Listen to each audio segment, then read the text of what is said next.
So, good evening, everybody, and happy Beaujolais Nouveau Day.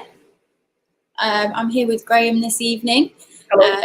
Going to be talking through some wines. We'll give everyone the obligatory sort of five minutes or so to get themselves settled, make sure they've got their wines all ready, and then we can get cracking on with things. I hope everybody's well.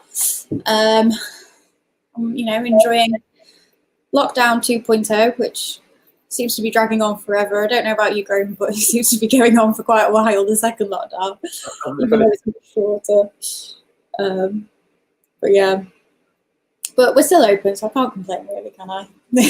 Which is good. But yeah, so good evening, everyone, if everyone's just joining.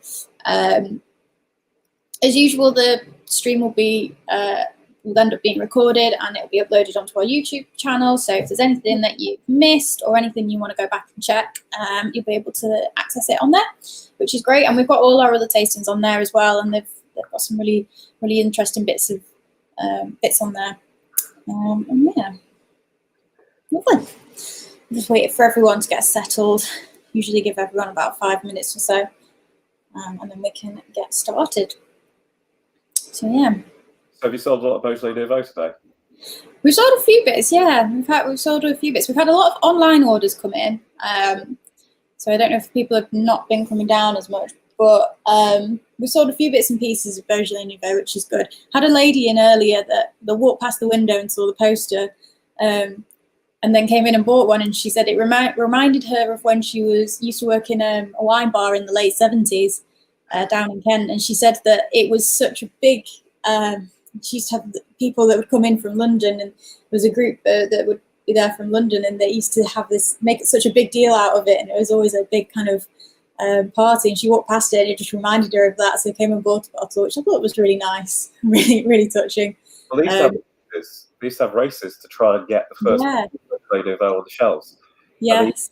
It was always that it couldn't be released in France until the third Thursday of November, so you'd actually have people picking it up past midnight on the third Thursday and then driving it over to the UK and getting it on a restaurant shelf or a restaurant for lunchtime that day.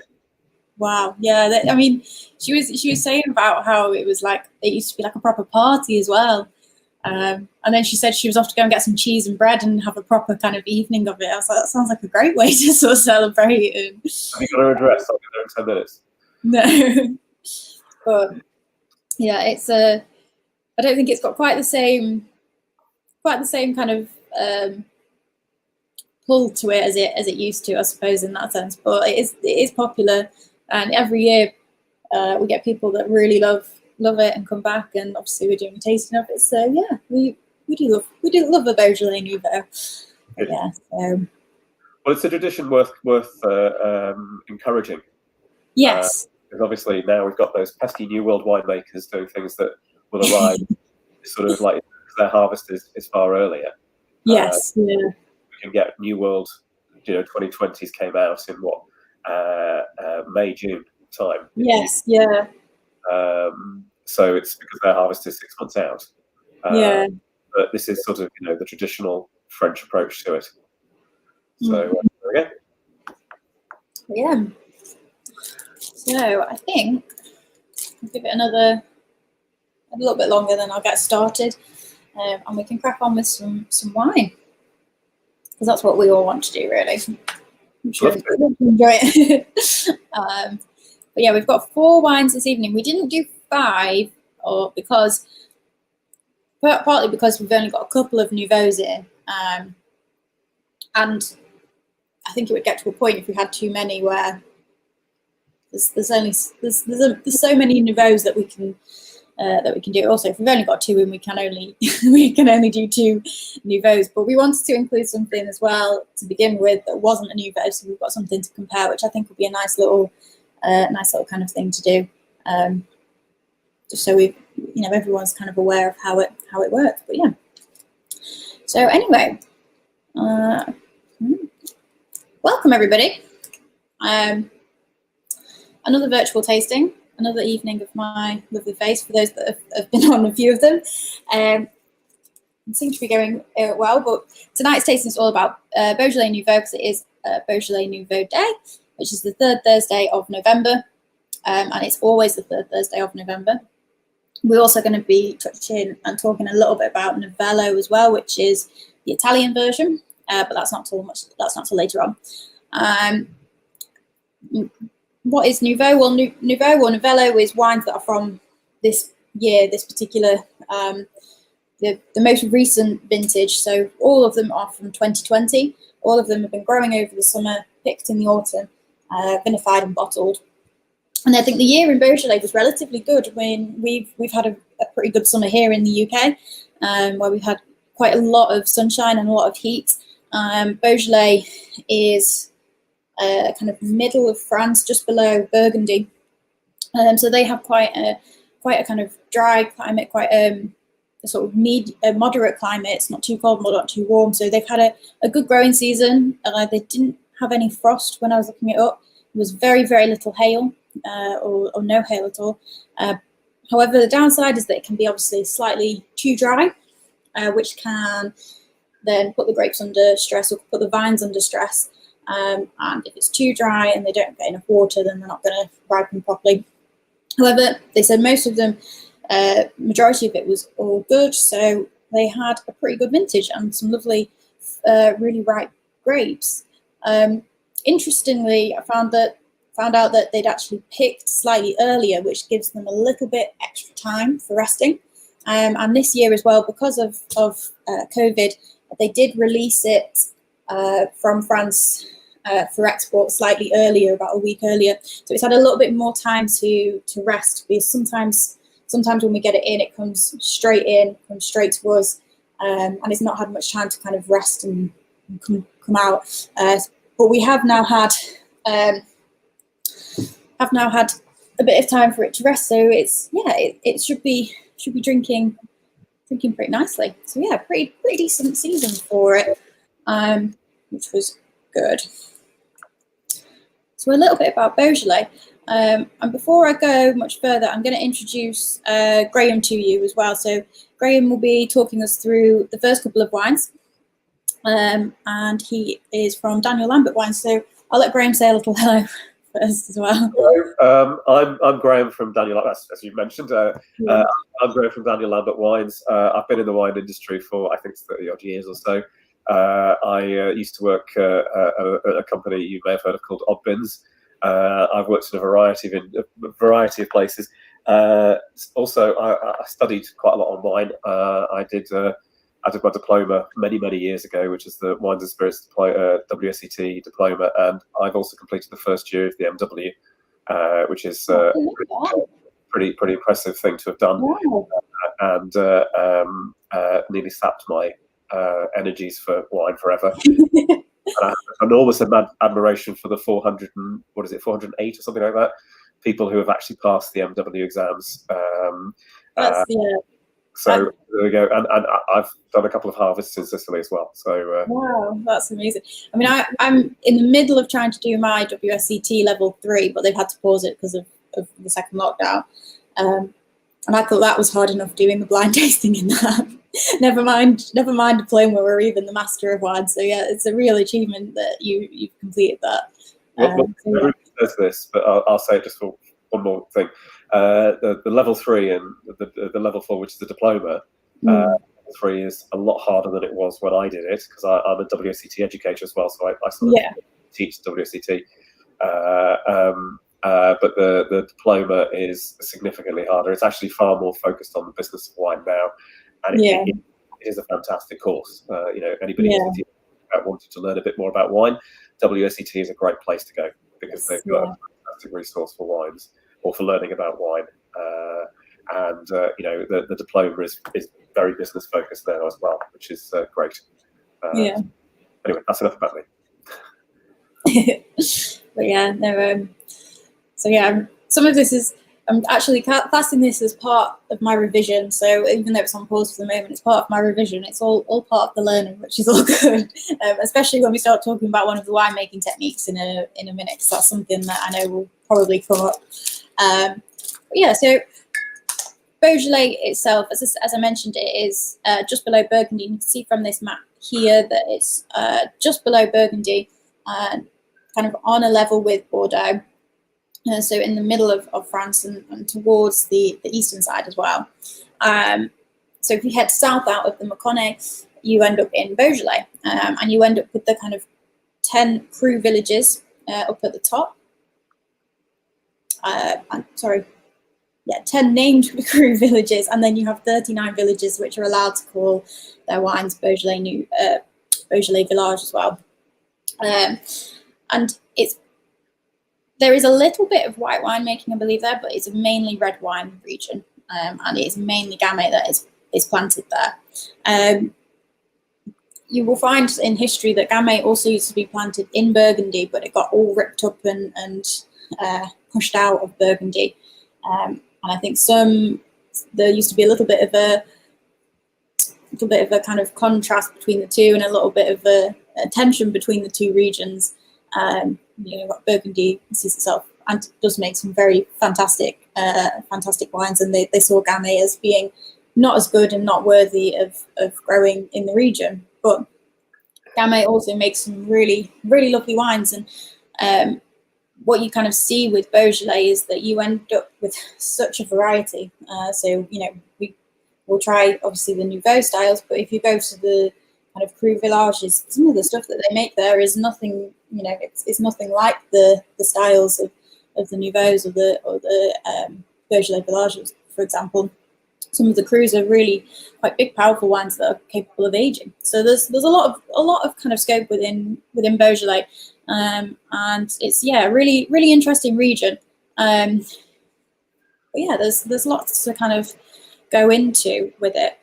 So as you can see from the map, the kind of main crus are up at the top, in the northern part of it, and then the big orange bit at the bottom is where you will find most of the Beaujolais wines, just sort of generic Beaujolais or Beaujolais Nouveau bits from there. And they've got quite an interesting kind of soil here. So it's mainly granite soil, so lots of quite minerally sort of styles of wines end up coming out of Beaujolais, and it makes it great for growing Gamay. Now, Gamay is quite a tricky grape to look after. It's similar in its style to Pinot Noir. It's quite thin-skinned. However, if it has too much nutrients and too much water, too much heat and light, it grows really, really vigorously.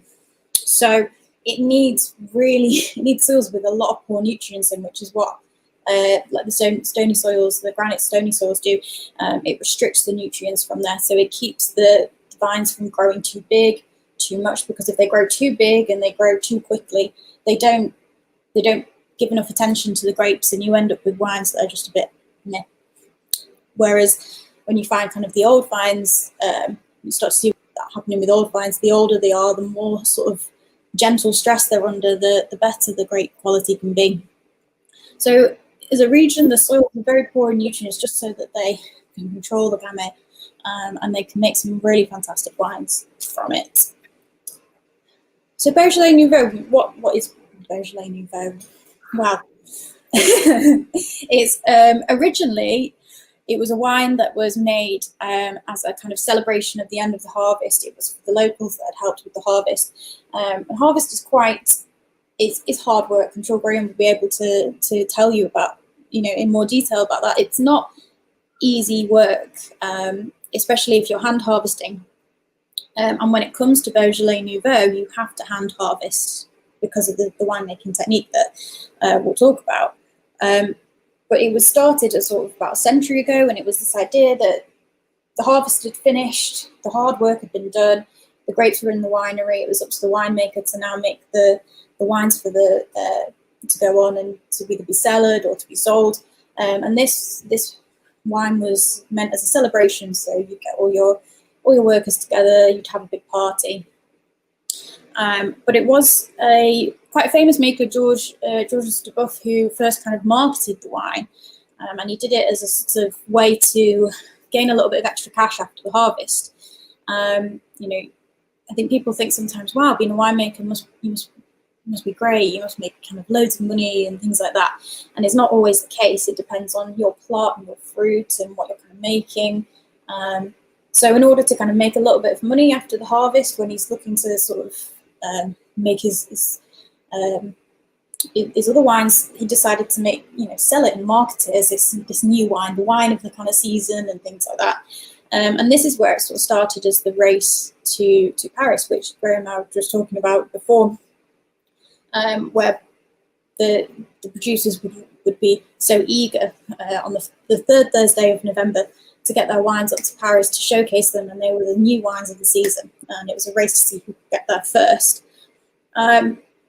So by the kind of 90s, as we go through the sort of decades, it starts expanding. So it expanded into Europe in the 80s, in the late 70s and 80s. And by the 90s, it was all over the world. In the sort of early 2000s, we have a kind of real marketed celebration of Beaujolais Nouveau, and it was something that was a lot that it was quite popular and is still quite popular. Something that will each year always come out on the third Thursday of the month, and it's something that people kind of wait for in anticipation. So usually a bit of an excuse for a party, and as I just mentioned, you can only use Gamay grapes in this, and they have to be hand harvested as well. And they will all the wine for Beaujolais Nouveau has to undergo a winemaking technique called carbonic maceration, which we will go into in more detail in a few moments. But yeah, it's a party wine, and I don't think there's anything wrong with a party wine. So the first wine that we're going to drink is not actually a Nouveau. It is a normal Beaujolais. This is the OEDORIA. And I think here I will probably pass this over to Graham, because he will be able to talk us through these. I'll have a go. Right, and the reason for doing it this way is to give you a benchmark of Beaujolais that's not a Nouveau. So we're not looking at the Nouveau style. So this is going to be a traditional style Beaujolais. It's not one of the Cru or Village wines. This is a wine that's done for that sort of very traditional Beaujolais style, which is bright, fresh fruit, very approachable, very easy drinking. This isn't a complex wine. This isn't a kind of wine that's going to have loads of tannin. You're going to be able to age for decades and things like that. Although it's fair to say that some of the Cru Beaujolais, I've tasted Cru Beaujolais from the 1970s, and on paper it shouldn't age, but actually it does. It ages extremely well. One of the things that there was something I wanted to add, which was a sort of slightly quirky fact about Gamay that I discovered in we always learn about wine. We never stop learning about wine, and it's Gamay is one of the lost grapes from Champagne. It was one of the. There were certain grapes that stopped being used and stopped being permitted to be used over the course of time. Some are still allowed as experimental varietals. So, we think of Champagne as being Pinot Noir, Pinot Meunier, and Chardonnay, and in probably about 99% of cases it is those three grape varieties, but there are a handful of other varietals that are allowed. Gamay stopped being allowed just before the war, so there was still stuff being grown in the 50s because they were allowed a sort of window of stay of execution, as it were, over the grapes being used. And it was basically, one of the grapes that they cut back to a more manageable number of grapes, and that was the reason for the cull. But it does produce interesting wines, and it is grown around the world. It's always, I will say always, I've never tasted an example where it's very heavy. It's always been a lighter, fresher style, and that's why it helps the production in Beaujolais, where it is that beautiful, fresh style. This is from a cooperative that was started in 2009. It was based on three pretty major houses got together and effectively shared what they were doing. It has 300 odd growers involved in the production of it, and it covers over 1,000 hectares, which means that they have an awful lot of fruit to draw upon for producing these wines. Now, the advantage there is that you get significantly better than average quality wine for a Beaujolais or Beaujolais Village or Cru Beaujolais, right across the whole gamut of wines that are produced. So it produces wines significantly better than all their competitors. This wine is drawn from 3 sites in Beaujolais, and the grapes they talk about 40-year age here. The advantage there is that they're well established. Yields will be relatively low, which means that you get a good concentration of flavour. And you should find when you taste this wine, because you'll notice I'm not actually tasting it because I've got a horrendous cold, so there's absolutely no point in me trying to taste it. Although I am going to, at some point, taste a rather nice glass of Yorkshire water, which is my treat for the day. So basically, you should find this has, it's a nice structure to it. It's quite elegant, very fruit driven, but also very approachable. And I don't know if there's any feedback on it, but I can't see it if there is. So yeah. So if anyone does have any questions, please do feel free to add them either as a comment onto the stream so we can answer them as we go. I do also have the emails here as well, or Facebook messages. So if there's anything that you want, get in touch with us. At StarmoreBoss@gmail.com. Pop any questions forward as well to everybody. But yeah, if you've got any feedback, do let us know, because it's always great when we have interaction from people. It's always good to know what everyone's kind of thinking, which is nice. But yeah, cool. It's a lovely kind of like quite. Even though it's a light wine, it's still packed full of flavour, which I think is really really nice about it. It's not just kind of it's got something about it, which is good. Yeah, I mean, we like it. We think it's good, and we think, in terms of Beaujolais doesn't tend to. It's not as expensive as Burgundy, and it's almost been like the poor cousin of Burgundy, but actually it isn't. It's not an unfair assumption. They do produce very very classic style of wine, but the beauty of them, they're so approachable and so drinkable. Chilled Beaujolais summer's afternoon. Yes. Which we'll have to wait a little bit of time for, but perfect opportunity. Or very enjoyable sort of, I hate to say, party wine. A wine that you can actually drink in good quantity, but it works quite nicely with sort of lighter dishes, pork and stuff like that. It'll work quite nicely with. But for me, it's always something that is beautiful on its own. So there we go. I hate to say this, but I'm going to. Next slide, please. To move on to the next wine. Now you've had a chance to try that. If we move on to having a look at the Beaujolais Nouveau, which is the OEDORIA, which is this one. Yeah. Now, for those of you who were following earlier, this is historically the first red wine to be produced of the year, and it legally has to be released on, or can't be released, or can't be sold before the 3rd Thursday of November.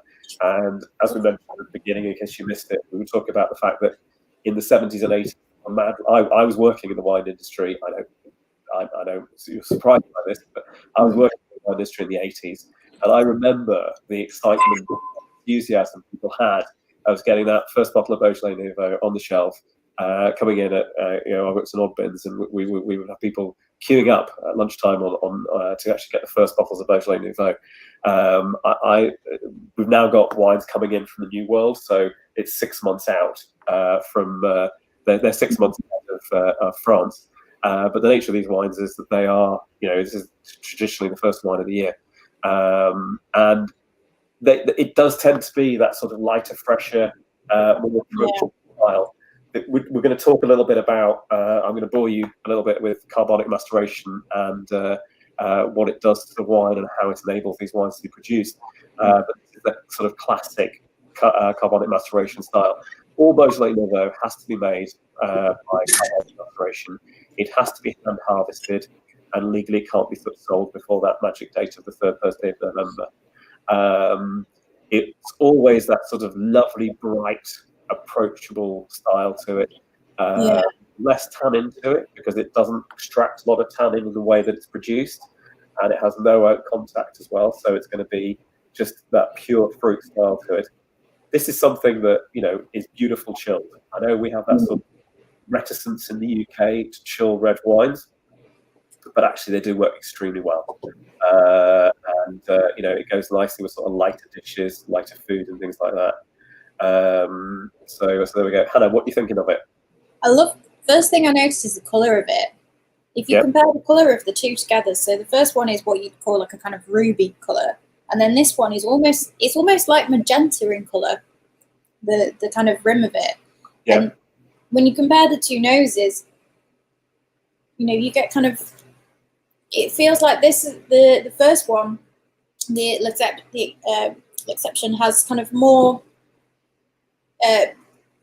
what I call mature sort of fruits on there, and a little bit more of like almost slight dark fruits, but slightly kind of richer sort of style of fruits on there. With the Nouveau, it's just so bright and elegant. It's almost like fresh strawberries that you just picked off.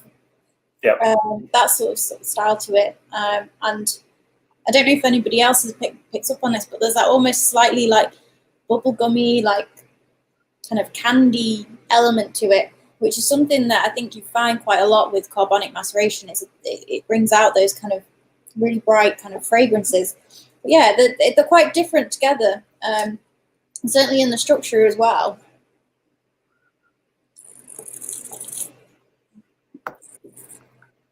Yeah, I mean, bubblegum and you talk about banana, bubblegum, and those right fruits, the characteristics of carbonic maceration. Sort of cherries, very bright cherry flavour. Yes, yeah. A thing that people often talk about when they talk about Beaujolais Nouveau. And, you know, having tasted quite a few over the years, it's definitely something that's sort of a hallmark of it. But that, you know, that beautiful, vibrant character, very accessible. It's not about making a wine that's going to be challenging and you're going to have to sit there and savor it for hours and things like that. This is, you know, hopefully a very enjoyable, very accessible style of wine. So and both, you get kind of a little bit more tannin and a little bit more grip with the first wine, the exception. But with the second, with the Nouveau, you get a lovely kind of like quite juicy character. However, I will say there is still some nice really subtle tannin on it. Yeah, you should find it's very elegant, sort of soft tannins in the Nouveau. It doesn't. The nature of the way it's produced is it doesn't get an opportunity to develop a lot of structure to it, which is part of its beauty. So there we go. Just talking very briefly about carbonic maceration. This is it's a term that's thrown around a lot by winemakers, and in the wine industry, people talk about carbonic maceration quite a lot. Maceration carbonique is how the French would describe it. It's a term that, you know, it's not really shrouded in mystery. It's not the simplest thing to understand. And actually, I got a long way through my wine career without actually ever having a definition of how it was done. It was always that thing that happened a little bit before fermentation that meant that you had a bubblegummy character in a wine. And they used it in Beaujolais Nouveau. Actually, they use it in a lot of winemaking, as I've found out, as I've learned more about wine. It tends to be one of the things that a winemaker will have in their arsenal of things to play with certain grape varieties. And if they want to, often they won't necessarily do a wine that's 100% carbonic maceration. They'll have an element that goes through carbonic maceration, and then an element that doesn't go through carbonic maceration. We'll use a traditional red winemaking technique, and the two will be blended together, or elements of them will be blended together, which will produce a wine that's a little bit more, has a little bit more character, a little bit more complexity about it, a little bit more structure about it. But if we think about how we make a traditional red wine, stages that we would go through would be we crush the grapes, they would then go through a fermentation, they would then be pressed, and that would then be left in contact with skins, which will then extrude colour, tannin, and flavour from those skins before it will be racked, aged, and bottled. Sometimes, though, it will be a slightly different order to that, but that's the basic structure of how red wine is made. So it's a fairly time-consuming, fairly lengthy process. With carbonic maceration, it will go through process is different. It goes through what's effectively a carbonic maceration to start off with. It's then pressed, fermented, and bottled. So it's a far shorter process, and it will produce a good quality red wine. It effectively means that you can produce from harvest time to a bottled wine was about 6 months, which is pretty short in the whole scheme of things. What is carbonic maceration? Well, there's a couple of very good definitions there. I hasten to add, I didn't do them. But they are. I was thinking about definitions, and I was going to say you've got WSET to thank for those. I'm holding my hands up, and my explanation of it would be that a proper full carbonic maceration means that whole bunches of grapes, including the stems, are basically put into vats which are sealed, and then they pump in carbon dioxide. They don't burst the skins, they don't break the skins. The skins are actually all intact. And effectively, what happens is you've got this intercellular fermentation. It's basically an enzyme reaction that takes place inside the grapes themselves, and it basically means that you lose about 20% of sugar. That's basically converted by enzyme into alcohol, so you gain about 2% alcohol. You also gain a significant amount of glycerol, about 20% glycerol, which is that thing that gives the legs to a wine. And it then goes through you also lose about 50% malolactic fermentation. Sorry, malic acid. So it's like malolactic fermentation, where you lose that sort of harsher malic acid to it. And you end up with wines that are lighter in colour, lower in tannin, and they have these carbonic aromas to them, or carbonic aromas and flavours to them. So bubblegum, banana, or very bright fruit and things like that. So that's a full carbonic maceration. What effectively happens is in Beaujolais they use what's classified as a semi-carbonic maceration, which in essence is very much the same, but they don't seal the vats. It's basically stabilized under carbon dioxide, but carbon dioxide is heavier than oxygen, so it basically displaces the oxygen, so you don't actually get oxygen inside the vats, which means that protection that you get from the carbon dioxide is still there, but you will get some element of grapes getting burst by being pressed at the bottom. So there will be a little bit of traditional fermentation going on. And it basically means that you can produce a wine very quickly. You don't have masses of tannin to it. It has a relatively light colour, and you have these gorgeous flavours of these gorgeous carbonic flavours to them. Yeah. So if you do the semi-carbonic maceration, because I know with full carbonic maceration you have to then ferment it to get the alcohol, because you're only getting a tiny amount of alcohol in there. Yeah. Do you then have to often re-ferment it with the semi-carbonic maceration as well, so you get the alcohol up to the right amount as well? Or with it being an open vat, do you find that happens more naturally? It can happen. What will often happen is, because you want to keep it as fresh as possible, and you want that more aromatic character to happen. So with semi-carbonic maceration, it will go through a small amount of fermentation, and then it will get pressed and go through a full fermentation. Okay. So in both cases, we will go through pressing and then fermentation. Prior to being, if you're doing it where it's being blended, often they will blend or produce a batch of carbonate macerated wine and then blend that wine with wines that have gone through a traditional fermentation, because it will just give a different dimension, different character to it. Yeah. So, and then with Nouveaux as well, am I right in thinking that it's mainly free run juice that they use as well, and not the press wine? So they'll aim for free run juice, which will have less extract to it, a fresher sort of style to it. And Beaujolais Nouveau, you talked about Beaujolais Nouveau. One of the things I found was that of Beaujolais production, Nouveau is about 50%. So it's a massive amount of the wine produced, and sales from Beaujolais are actually Beaujolais Nouveau. So it's actually a really big subject. So there we go. It's a really interesting technique, and it makes wines with this character. And I know that for some people, they drink these wines and they're not sold on them. It's not necessarily everyone's cup of tea, but I personally do really like it, and we have a lot of customers that do really like it. But one thing that I found as well is when I do my studying that I always associate carbonic maceration with Beaujolais Nouveau or with like Novella styles of wine. But it does happen across a lot of different winemaking techniques. And I found, that those lighter, juicier styles of wine can often undergo this technique, but because of how the winemaker will blend it together, you don't necessarily always detect it straight away. So yeah, it's a really interesting way of, like you say, adding kind of dimension to wine and creating different flavors in it as well. So yeah. Yeah, I mean, it's it makes it more accessible, and it's basically historically, if we go back probably 100 years or so, when I started the wine industry, wines would, when I talked to my father about wine, I would talk to him about wine, and his attitude was, wines have to be aged. You have to age your wine, and he would age absolutely everything.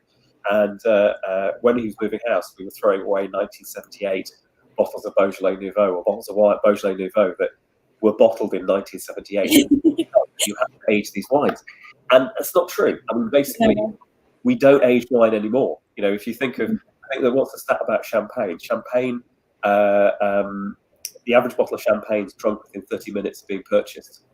Yeah. So basically, that's a celebration drink, and it's special occasion, things like that. But most wine is drunk relatively quickly after being purchased. Seldom we put wines away and keep them for years and years and years. Yeah. That sort of reducing the sort of aggressive tannins in wine, maceration does that, is a great way of actually having fruit-forward, accessible wines that are very easy to drink, and that they're sort of just a gorgeous style of wine that we all appreciate. Yeah, it's if you're going to have roast meat and stuff like that, it's perhaps not the thing to be drinking with it, because it's going to be a little bit insipid in comparison. But not everybody eats that every night. No, of course not. And like you say, and you think kind of wine like this would be lovely in summertime.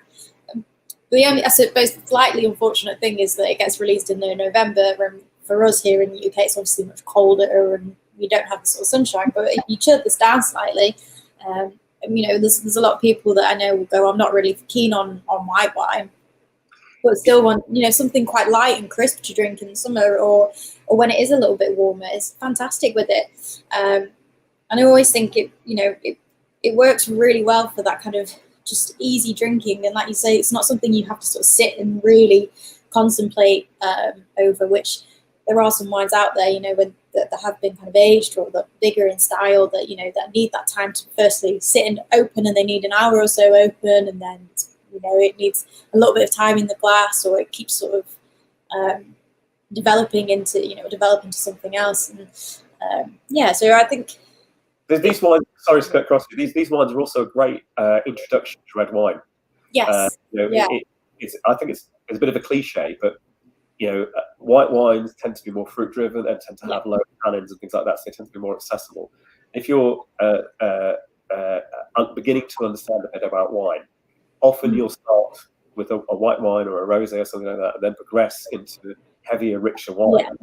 And if you're a white wine drinker or more used to white wines, this is a great introduction to wine, because it doesn't have the intense tannins, the power and the weight you might associate with, say, something like a Barolo, which is I was going to say, that would be jumping in at the deep end if you've not had much red wine before, going, I'll go straight for the Barolo. It's the way to do it, but I think people are going to be more appreciative of something like a both accessible, that bright, sort of fresh style. So there we go. Lovely, yeah. Well, I have had a few people that have said that they're enjoying them and that they're really kind of like tasty. And this is an interesting question we've just had come in. They said they've had, kind of comment. They said they bought one last year. Will it still be okay to drink? Absolutely. 100%. There's wines, it'll change in character. It won't have that sort of bright freshness to it, things like that. But I think there's a legal thing that Beaujolais Nouveau, if it's not sold within a year, can legally be relabeled as Beaujolais.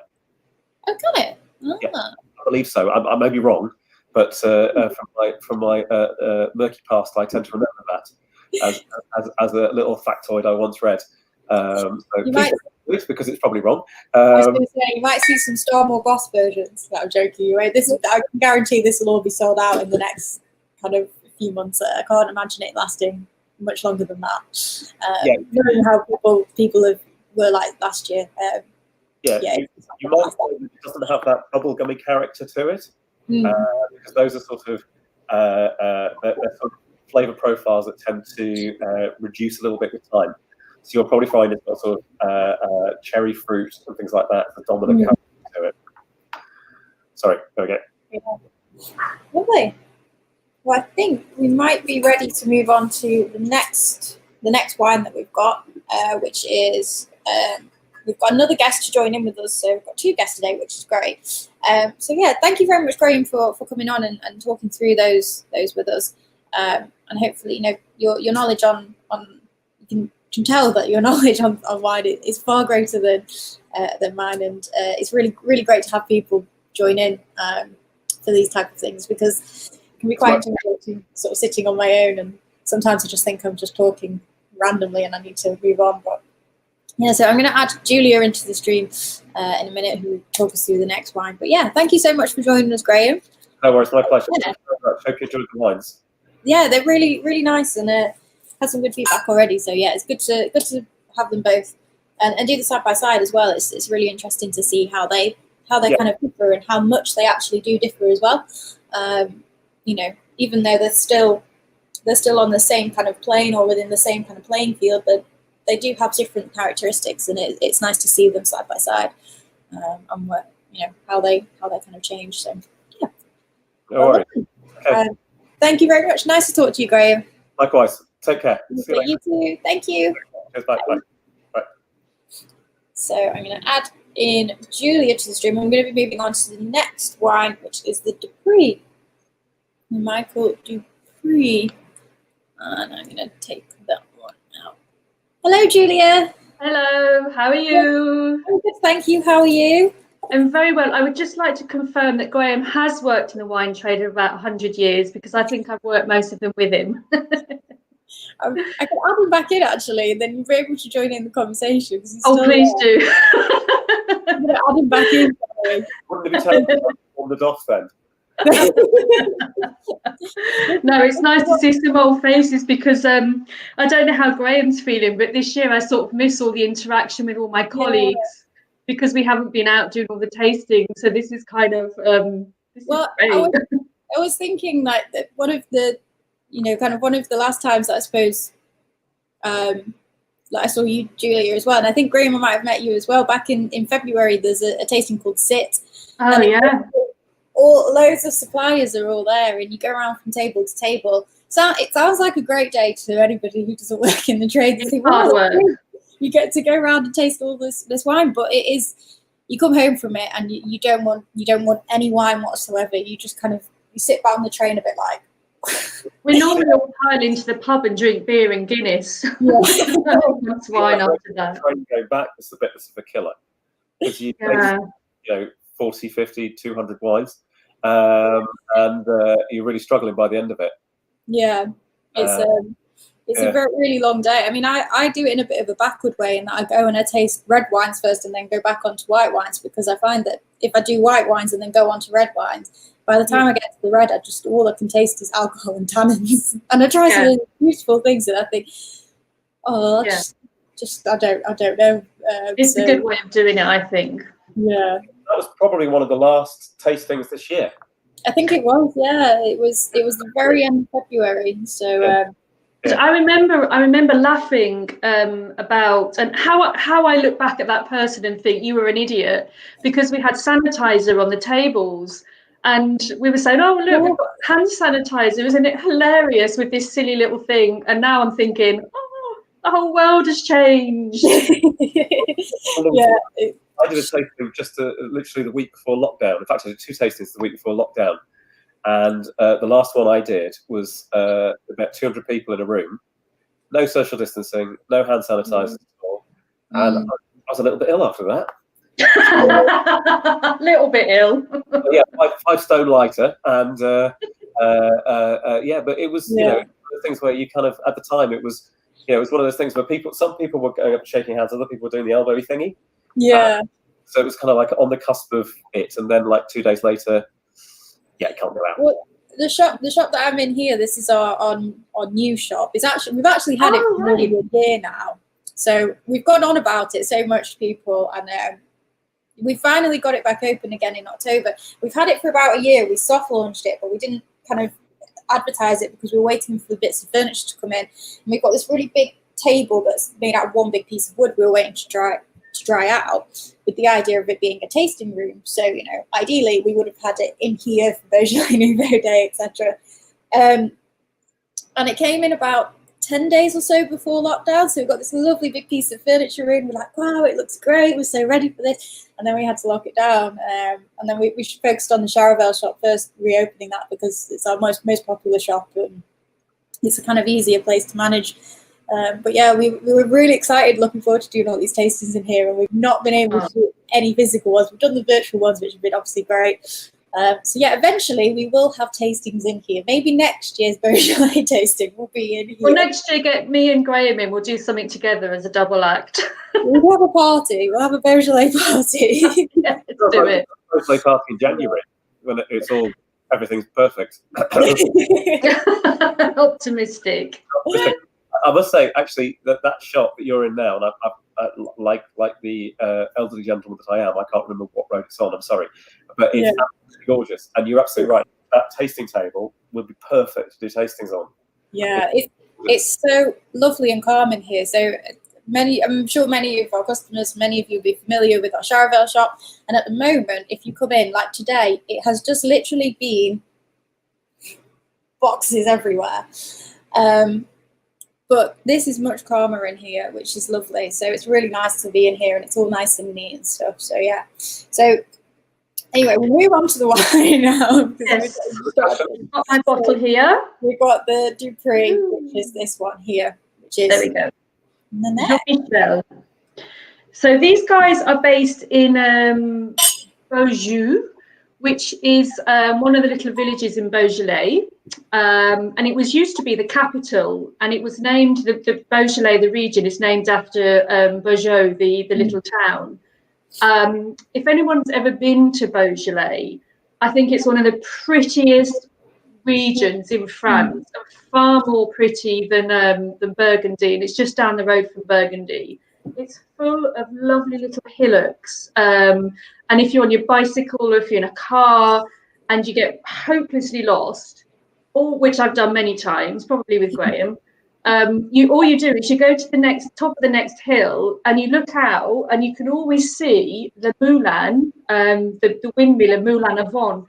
And if you can see the windmill, then you know where you are, and so you can head, oh right, I was going in the wrong direction, I'm going to turn around and go that direction. So it's a really interesting and really, really pretty little area. So these guys are based in there, and then they have vineyards in Renier and Bruy as well. And from their vineyard, they're from the winery, you can see the church towers at Renier. So again, it's so pretty. So Jean-Michel is 5th generation winemaker. They've had the land for the original 2 hectares, and it was just a little farm basically. And when he took it over, he decided that rather than this just be a project for the family to have their wine for Christmas, that he would actually make a go of it. So we started to convert all the farm buildings, and he made this cool little winery. And it's actually his daughter now, Cindy, or Cindy. I don't know how you pronounce that in French. He's taken over the reins, which for me is fabulous because there's not enough women working in the wine trade. And France is one of the last places to that in my experience I've seen women working, and in this case it's classic. It's the daughter. She's taken over, but the more women in French winemaking, the better. I think that's fabulous. So old vines as well. So when he took over, the vines had been planted in 1940. This sort of fascinates me because if you think of Europe and France in 1940, There's quite a lot going on. But Beaujolais is very, very far down south. In fact, the last time I went to Beaujolais in Burgundy, I flew into Geneva because it was easy from Leeds to Bradford. Oh, okay.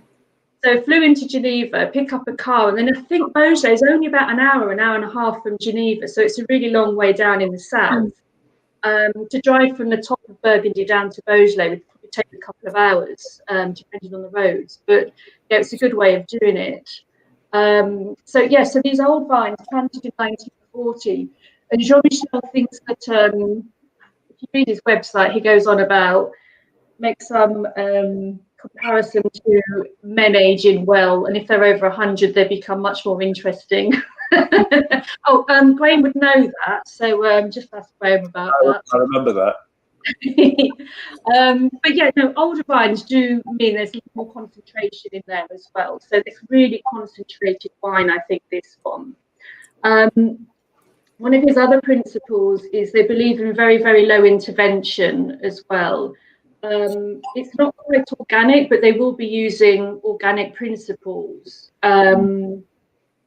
And he is very keen on making very, very clean wine, very pure wine, just to let the fruit, because low intervention is all about letting the fruit shine out and letting the wine actually show itself rather than any sort of chemicals that you're adding. I think bad winemaking can be covered up by lots of chemicals and lots of sulfur, but great winemaking doesn't need it.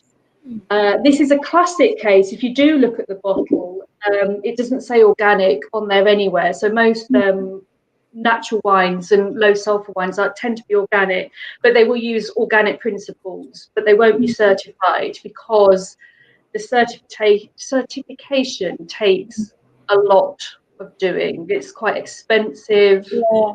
And also it's different, I believe, for every country as well. Yeah. So what the UK might need, Portugal might need something different, or the States might need something different. So all change on January the 1st, of course, because all these EU laws that are in place for winemaking, I don't know if labelling will change. I think the wine trade's sensible enough to just steady the ship and leave it well alone. I don't think they want to change anything, but I'd be quite interested to see what you guys both think. I mean, this wine that we're tasting now is has no added sulfites to it, and it's something that we get quite a lot of customers asking. Also, they want wines with no added sulfites, which is obviously fair enough, and something that they prefer in their wines. And I was doing a bit of research into it and noticed that obviously in different countries you can add different levels of sulfites. So for the UK, there's a certain amount of sulfites you can add. I think there's 150 milligrams per litre, I think, up to that. And then if it's organic, it's only up to 100, and that's for red wines. White wines is slightly more, because adding sulfur helps preserve fruit characteristics and stops it from oxidizing. But I noticed that with America, you can add up to something like 350 milligrams per litre. I think this was something that I found. It was a little bit dated, the stats I was looking at. But I just wondered how do you think that might change? In a post-Brexit UK, do we think we might start seeing? Do we think they'll kind of stick to the EU laws or with that and kind of keep those levels as they are? Or do you think we might start seeing some wines with different kind of techniques or different sort of regulations creeping in from different places? I'm just wondered, what do you think? I don't know.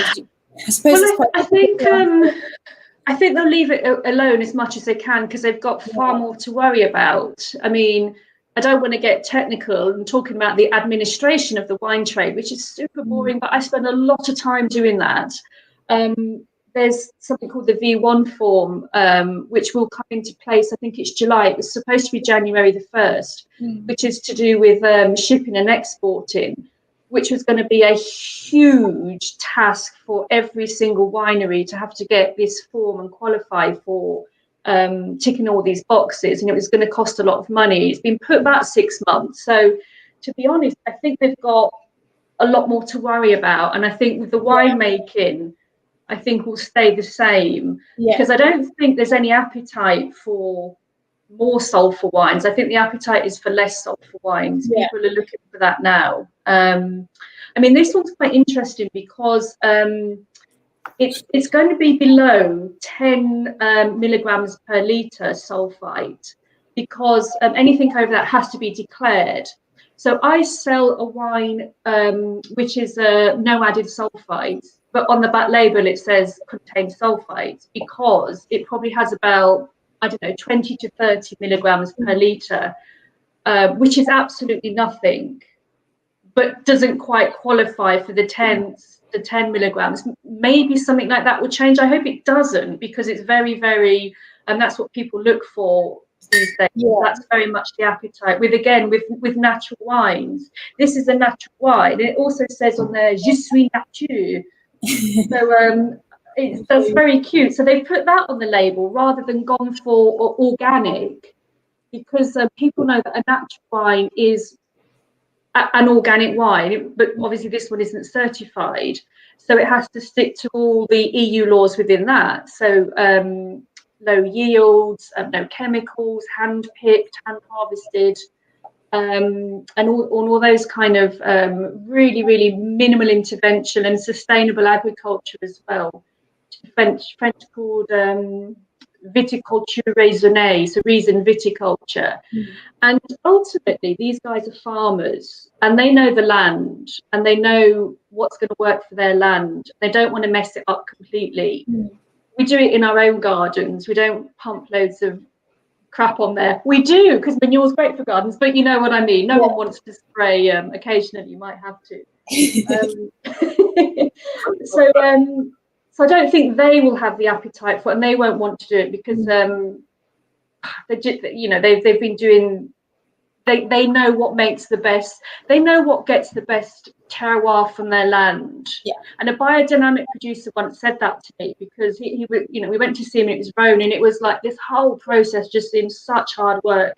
And he said it's such hard work. He said, I just wouldn't do this unless I thought it was the best for my terroir. When you talked about the sulfur levels, those they're always maximum sulfur levels. The reality is that, as Julia was pointing out, that most producers are not going to want to mess around with their wine. They're only going to use sulfur if they absolutely need to.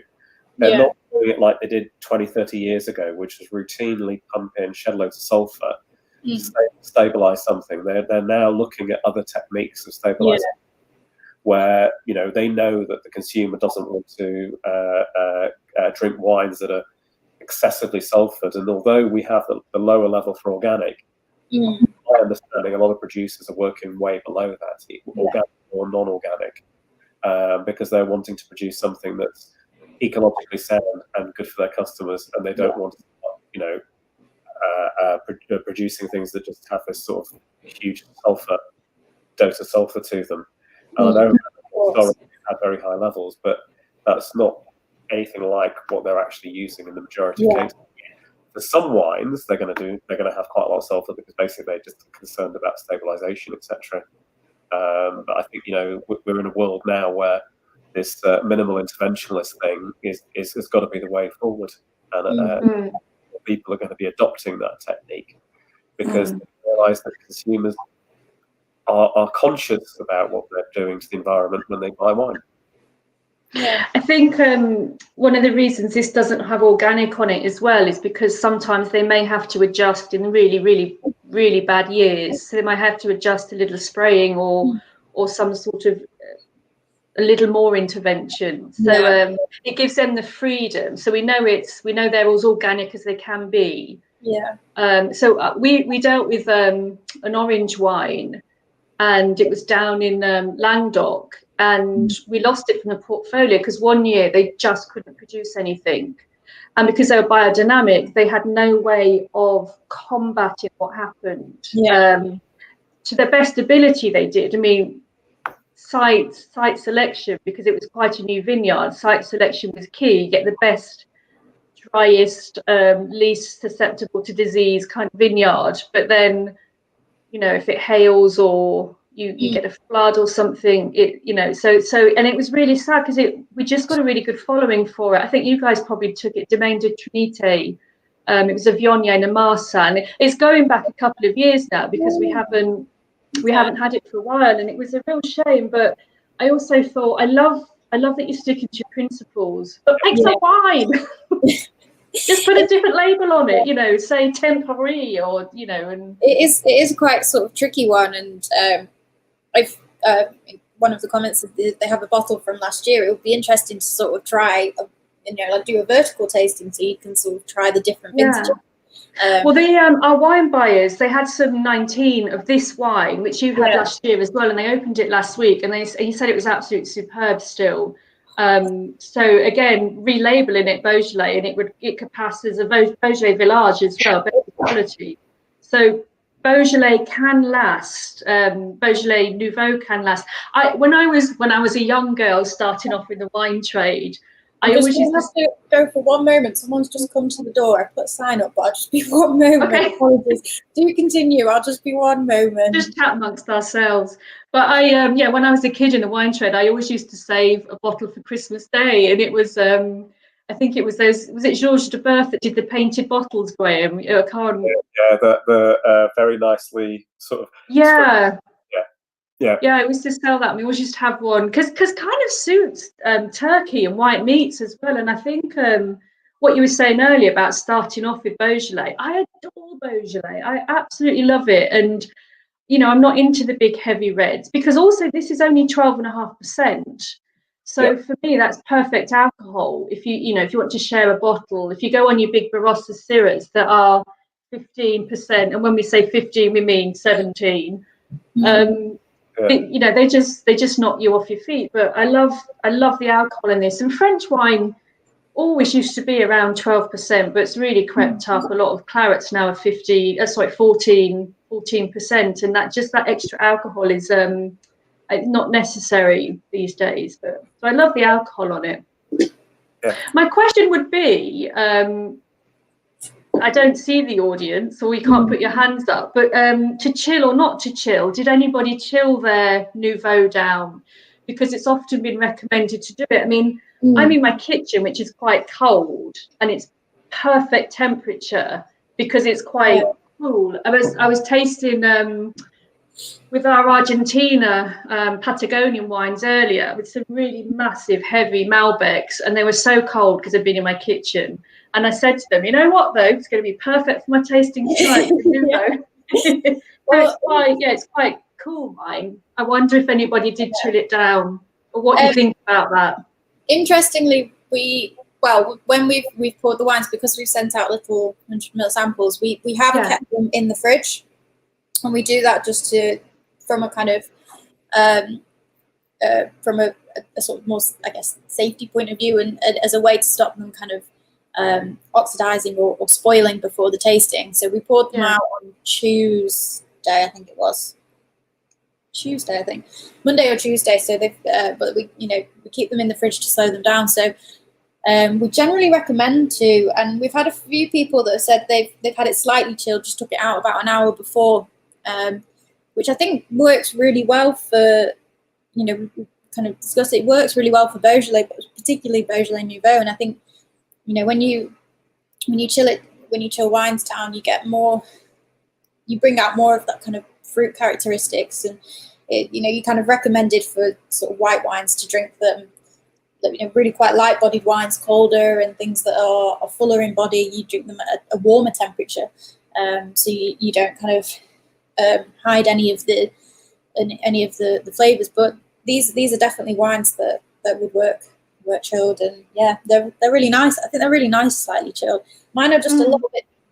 They're cold. I mean, the shops aren't particularly warm, but it is warmer in here. Well, it's a wine shop. Cellar temperature, really, if you think about it, because the whole point of Beaujolais Nouveau was that it was to celebrate the end of the harvest. So as soon as they could get it ready, they would drink it, and they would bring it up from the cellars where it had been.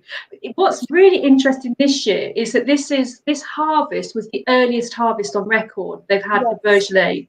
So this has had an extra 2 weeks if you think about it for aging. Now, I don't know if it makes a difference. This feels like quite a mature wine to me. It feels like a nice light wine, but it still feels quite mature. Yeah, I think because I mentioned it at the very beginning about that they've had a little bit of extra time, and that they've also had a bit of extra time because I know that they released them a week earlier to the trade, so they've had a little bit of extra time to rest. And how does that how do you feel that affects it if you have a bottle that's they pick it sort of late, they make it within 6 weeks, and then it comes straight to us? You do find that the wine does need a little bit of time to kind of regain itself, but how does it sort of change it? Is it? I think we call it bottle shock when a wine newly arrives. And you get this, I think, with the Sauvignons that come in pretty early, and they just feel slightly have a slight effervescence because they're so young. Yeah. And I think they just need that integration more. I think wine's made up of several parts. So if they haven't integrated, they've been on a ship at sea, rattled around, and being boring again and talking about shipping. Not all wine is shipped in nice chilled refrigerated containers, because that's extremely expensive. You get these skins on the inside of containers that are chilled, but that's super expensive. So you see the pictures of the ships coming in with the containers stacked up on the deck. It's gone around, the Southern Africa. Well, that's got wine in it. Yeah. So so I think it does need some time. I used to work with Bosse Champagne, and they always, the company that imported the agencies, they always gave it 6 months UK age.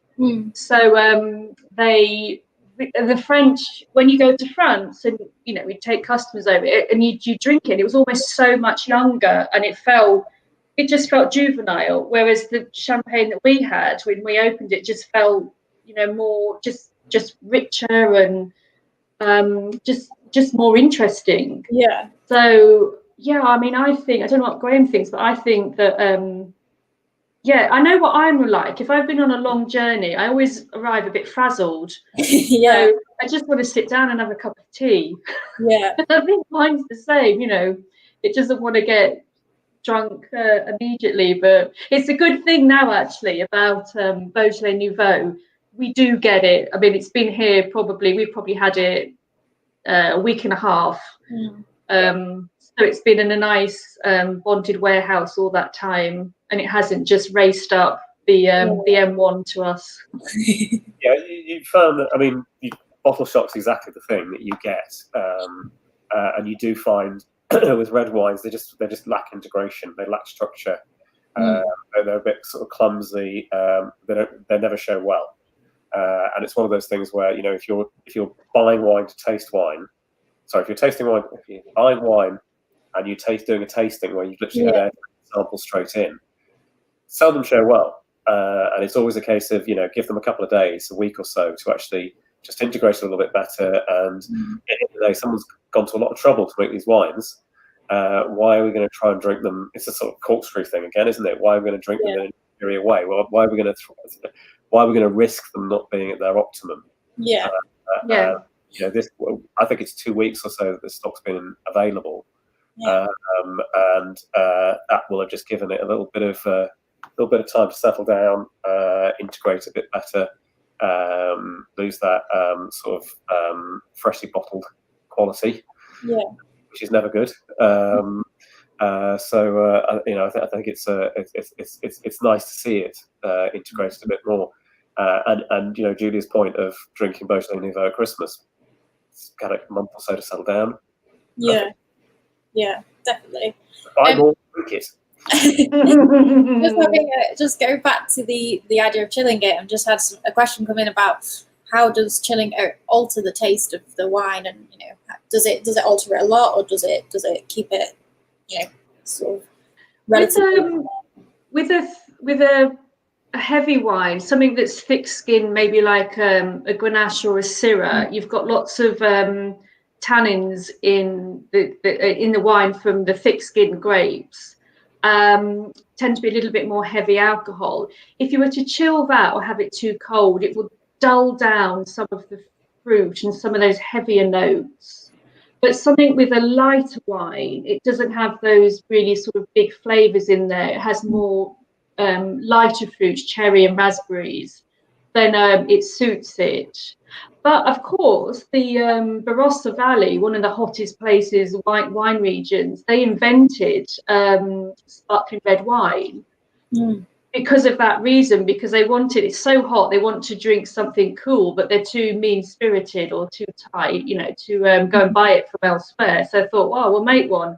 But we've only got Syrah and Grenache. Well, let's just chill it down. Which genius, really. They've adapted what they can do. So if you have a sparkling red, we sell on the Paulette, and I think it's Syrah and Cab. So pretty big flavors in there, but they would serve it from the fridge. I serve it sort of medium in between. But yeah, so with white wine, I think people drink white wine too cold too often. And it can really, again, some of those lovely fruit flavors, it can really dampen them down a lot. Yeah. So yeah. I mean, red wine, when you chill it, you'll get more sort of, it'll come across as more fresh, or a fresher, zingier style to it. It does, from my understanding, it suppresses things like tannins and stuff like that, and it just exemplifies the sort of fruity character of it. But for Beaujolais Nouveau, you don't tend to have huge amounts of tannin anyway. It tends to be relatively low in tannin, so it does work very well chilled. I think we don't explore those opportunities too often. Yes. And it's sometimes just nice to, you know, if you've got a bit of red wine, pop it in the fridge, see what it's like. See what it's like, yeah. Yeah. Sometimes it's great. Yeah, so just sort of conscious of the time, I'm going to just move on now. We've got one more wine to taste. Julia and Graham, you are welcome to stay. Obviously, Graham, I didn't know you were going to join in, but no, you're welcome to stay and listen to the last wine if you'd like. More than happy to. Completely. I'm going to have to go cook my supper. I am aware it is 20 to 9, so it's completely. But thank you, and I really hope people have enjoyed the wine as well, because I love the style, and I think I think Beaujolais can be it's relevant to many different occasions, and I think I know we're coming up to winter. We're in winter. Winter is here. Though you want those maybe bigger, chunkier claret styles, but also I think I'm enjoying this tonight. I'm going to drink this with my guinea fowl. It's going to be great. Oh, that sounds great. I've got a little bit that I can have when I get home. So. Well, thank you for having me as well. Yeah, it's nice to chat to you, Julia, and thank you for joining in as well. So thank you. Bye. Bye. See you later. And there we go. So Graham, would you like to stay on for a little bit? More than I'll be very interested to hear what you have to talk about. Yeah. So, yeah. So, going on to kind of other offerings, we've got one more wine to go, which isn't what I've got pictured here, which is the Balfour Hush Heath. But in the, I suppose, recent years, it's the French that Nouveau is often associated with France and with Beaujolais, but it's becoming more popular in other countries as well. Italy are making wines in a similar way than they're making Novellos. You tend to find the Italians are a little bit more relaxed with their laws, and we would generally have Novellos in kind of end of October. That they don't have a sort of set date where it's like we release it on this day. It doesn't. I don't think it has quite the same kind of pull to it as Beaujolais Nouveau does. But they make for some interesting wines, and they can use a bigger variety of grapes with Novellos. One thing that I found it the other day on Instagram. There's a winery down in Kent called Hush Heath. They make quite a lot of traditional method sparkling wines, making some really lovely English sparklings and some still wines as well. They're kind of English wines having a real moment currently, and there's some really great stuff coming out of the south of the UK. Hush Heath being one of them, and I spotted this the other day on Instagram. They've made a Nouveau, and they've made it from Pinot Noir, which I thought that's pretty interesting, something a little bit different. And it'd be interesting to see how that kind of compares to Beaujolais, and to, obviously that's made from Gamay. But it's only just been released. When I looked at the supplier we used for that particular winery, it wasn't on their list or anything. So I think it's something that they've done as quite an experimental sort of style of wine. I think they'll probably release it this year, see how things go, and maybe we might see more English producers making it as well. I've ordered a bottle and I've got it in the boot of my car. It arrived today, so I'll be tasting it over the weekend and seeing what I think. My colleague's keen to know what it's like, and asked me to bring in a little bit as a thing. So yes, I'll bring. I know what it's like. Yeah, it'd be interesting to see how it is. So I know that at Hushit they're making really, very traditional style wines, and they're doing champagne blends, so Pinot Noir, Pinot Meunier, and Chardonnay in the UK, and that they're doing full traditional method fermentation and the disgorging and things like that. So yeah, it'd be interesting to see how that kind of comes out, and maybe next year we will see more wineries doing that. So yeah, that's something to keep an eye on.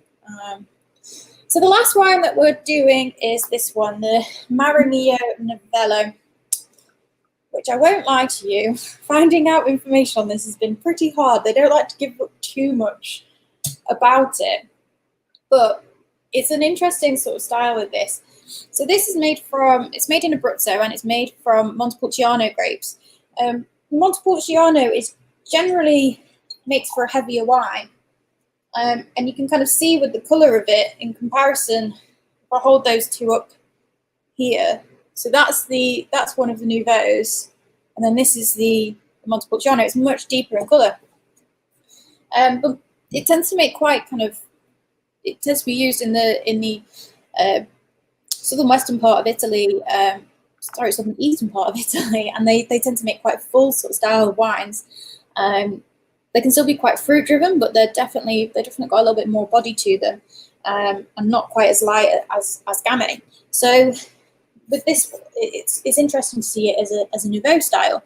However, with Italian wines, when they're making Novello wines, I mentioned that the laws aren't quite so strict. So with Beaujolais Nouveau, where you have to do 100% carbonic maceration, or the grapes have to go through that process, you have to have at least 40% in Italy. So there could be, depending on the winery, depending on their crop, depending on how they decide to make their wine, there could be 60% of more traditional winemaking in there. So this is where you would see carbonic maceration kind of blended into it, to see how it can kind of affect a wine, and how it brings different flavours out. Unfortunately, I couldn't find anywhere, and the supplier that we get this from isn't the best for having up-to-date information, or we don't tend to get much information from them. I couldn't find anywhere what the sort of split is, how much of their grapes have gone through carbonic maceration. But it's still an interesting sort of style to taste as well. And with this one, you tend to notice more black fruits on there, and less of the kind of bubblegum notes that you will have got from the other two Beaujolais.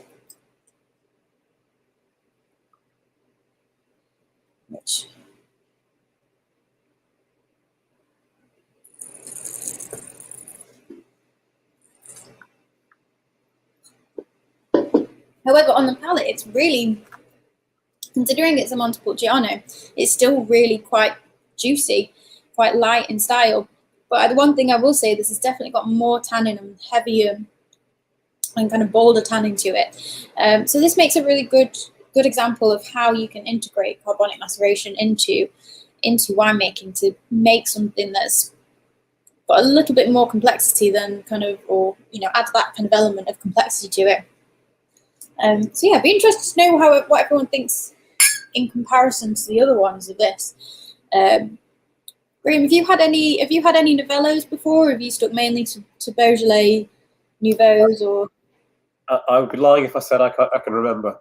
I tasted quite a lot of Montepulciano because I love that style, on the Adriatic coast. And I know that there are some lighter style Montepulcianos produced. The first Montepulcianos I had were very big, rich styles of wine. Yeah. Lots of structure too, because it's a warm area. It's almost coastal, so you get a maritime influence to it. And I think you've got a beautiful photo there that illustrates the fact that it's quite sloped. There's quite a lot of slopes there. From what I remember from the lighter styles, they do have that sort of that carbonic maceration element. Yeah. And they are very accessible. But Montepulciano does yield quite a bit more colour. It's a definitely skin varietal than Gamay and Pinot Noir.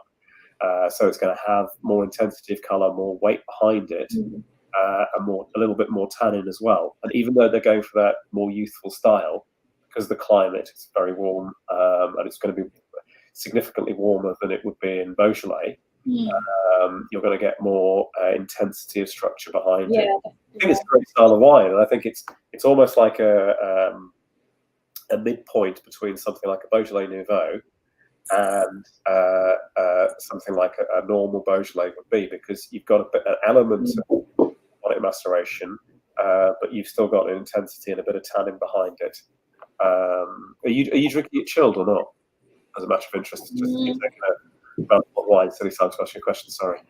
It's not necessarily chilled. It's just the temperature, the ambient temperature. Yeah, I'd say probably ambient temperature. It's below the room temperature because it's got quite warm in here now, but because we've got the heat on. But I wouldn't say it's not chilled, but it's not kind of room temperature or what I imagine there. But if anybody does have some of their first Beaujolais left, it's quite interesting to compare the both of them as well to see how they sort of stand up in style. And we've had someone that comes through and they say they really love this. And what they said was quite interesting, where the Beaujolais smells really inviting and it smells as good as it tastes, where this one, on the nose, it's a little bit held back, and there's not actually, you do get kind of fruit characteristics, but it seems to be a little bit more sort of stony, a little bit more held back. And then when you start tasting it, it tastes great. So yeah, it's an interesting sort of style one. And I think quite a nice way to kind of finish the lineup in that, because it's a sort of heavier, richer style certainly, which might suit some people more so than others. But yeah, unfortunately, it's a shame I can't find a little bit more information out about this, but really struggled to get some stuff on that. What you tend to find with some producers is some are really forthcoming, and that you can go on their websites, they'll tell you everything you want to know, or you can get text sheets, or that some are really kind of open about what they want to share, and others are just, they like to keep it kind of a little bit of a mystery, which is always, which I suppose is always fun as well. But yeah, cases because they've never done it. Yeah, no one's ever asked them for technical information, sample levels, and all that stuff. Part of the new EU red legislation is that they will have to provide it, or it will have to be provided in some way. Yes. But I think it's typical of certain areas in the world that they are notorious at not providing accurate information. Yeah. And also slightly woolly information, not giving you specifics about this type of oak, and so on and so forth. They're kind of like fill in the blanks yourself. Do you like? Yeah. I think that's the bottom line to it. That, these are interesting, quirky wines. That speak volumes in the glass more than anything else. Yeah. I was going to say there's still cute, even though there isn't the information out there. There is still the clues as to how it's made and the kind of processes that it's gone through. And in the bottom right, bottom picture here, where you can see the vines, you might just be able to see that there's the machine harvest. And this particular winery, Maramillo, is quite a famed big winery. They make a really lovely range of different sort of styles of wine at different kind of price points as well. And they've been going for kind of the last sort of century or so. They've been around for a really long time.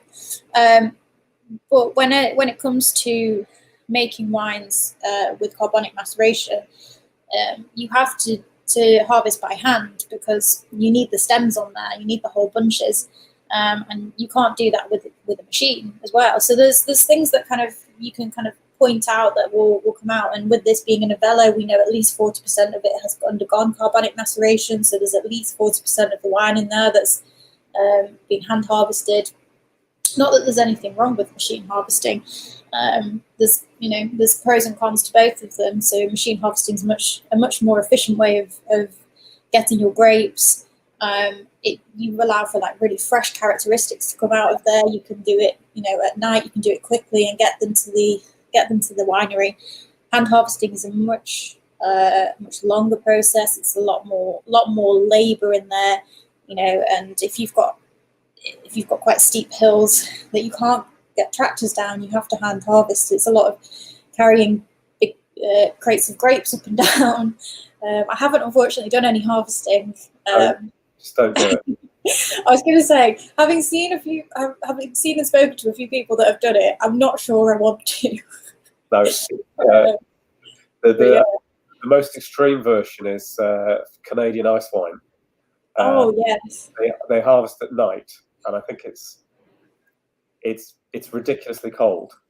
And they wear neoprene gloves because basically they're picking bunches of grapes that have been outside at night. Probably, I think it's minus 10 degrees or something like that. It's ridiculously cold, and they're basically cutting things with secateurs, and they have to do it at quite high speed. So there's the potential for severe injury, put it that way. Wow. And I think they use a little bit of alcoholic antifreeze to keep going through the night. Jeez, gosh, that must be. Yeah, I don't think I'm going to be doing any harvesting anytime soon. No, then you have the other extreme where you're harvesting at sort of 40 plus degrees. Yeah, exactly. And that's not pleasant. But the mechanical harvesting is done. A lot of people look at it as a sort of fairly negative thing. But basically mechanical harvesting is actually done because it's quite a skilled job, and it's actually quite difficult to get labour to do it. Yeah. Everybody's harvesting at the same time. So you have, 40, 50 wineries all close together, all harvesting at the same time. And you need people literally doing it at exactly the same time. So, it's a nice bidder will get people. And mechanical harvesting has come a long way. Yeah. And, there's a lot of work that goes into how the vine actually grows, because you can't machine harvest or like a bush vine or vines that are kind of low to the ground, that are quite kind of that just grow on their own accord. Your vines have to be, as the picture shows, in really neat rows, and that takes some work in itself in order to make sure that the vines are growing as they are, and they're in the right kind of shape. So I think sometimes machine harvesting can come across as being like, oh, it's just it's not the way to do it, but actually it's a really good technique. And it, if you're a winemaker, you're making a Novello style of wine, and you're doing, say you're doing 50% carbonic maceration and 50% traditional winemaking. You're working to a tight schedule, and you want to get it out. So machine harvesting can be really beneficial in that sense. So yeah. And we've had someone say that this in comparison to some of the others seems quite smooth, which is interesting. And I wonder whether that's due to, with the Beaujolais, with it being gamay and being quite a light style thin skin grape to begin with, and making quite light wines, this, because it's heavier and it does have a little bit more tannin on this. Wondering whether the riper, the sunnier climate and the ripeness of the grapes have kind of contributed to that. And you'll also find with this as well that because it's not completely carbonic maceration, and it has that more traditional winemaking in there, going right back to when we're talking about press wine and free run juice. When you finish your fermentation, you open the bottom of the tank, and the juice will come out at the bottom. That's your free run juice. That's all the wine that's fermented, where you get all the bright, like, fruity flavors from. You then press the wine, and you separate that. That's your press wine, and that's where you get all the kind of tannin, all the kind of like really deep color. some sort of flavour compounds as well that will come out from the skins and things. And if the wine has undergone both of those processes, which I suspect it has, this is where you can see how they blend together, and how even adding a small amount of that can kind of take it away from the really vibrant, quite crunchy, light styles of Beaujolais and make it a little bit more traditional, I suppose. So yeah.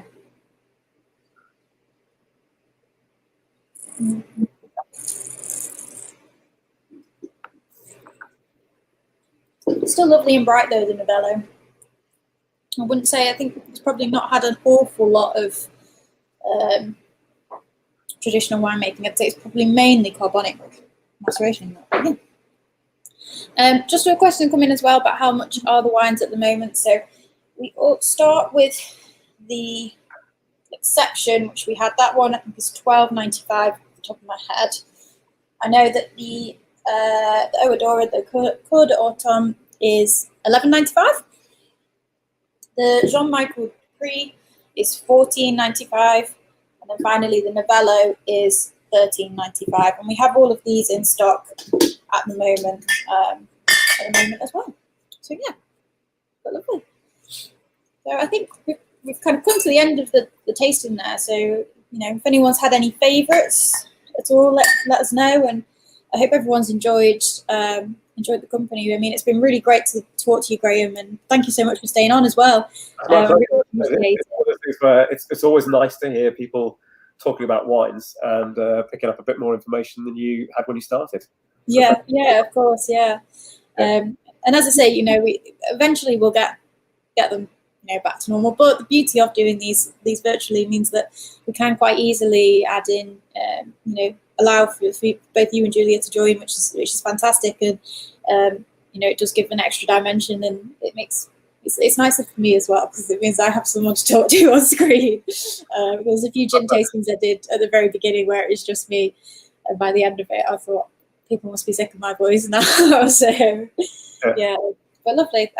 So thank you everyone very much for joining. If you do have any other questions, or if there's anything you think of in the meantime, you know, do let me know, and I can put anything forward to either Graham or Julia that you'd like me to ask, or if there's anything in particular. I think, if you've got any favourites at all, I've had somebody say that the first two were their favourites, Graham. So that's great to know. So yeah, good news for you guys. And yeah, number 2 again, the OEDORIA was a favourite. And I think it's got a lovely balance that actually of the second one. Really enjoyed it. But no, so yeah, thank you everyone for joining. I'm sure we'll see you all soon. We are open as normal, just in case anyone needs to know during lockdown. And thank you, Graham, for joining in. And hopefully we'll be able to catch up in a non-virtual setting in the future. Well, to January when that happens. Yes, yeah. Lovely.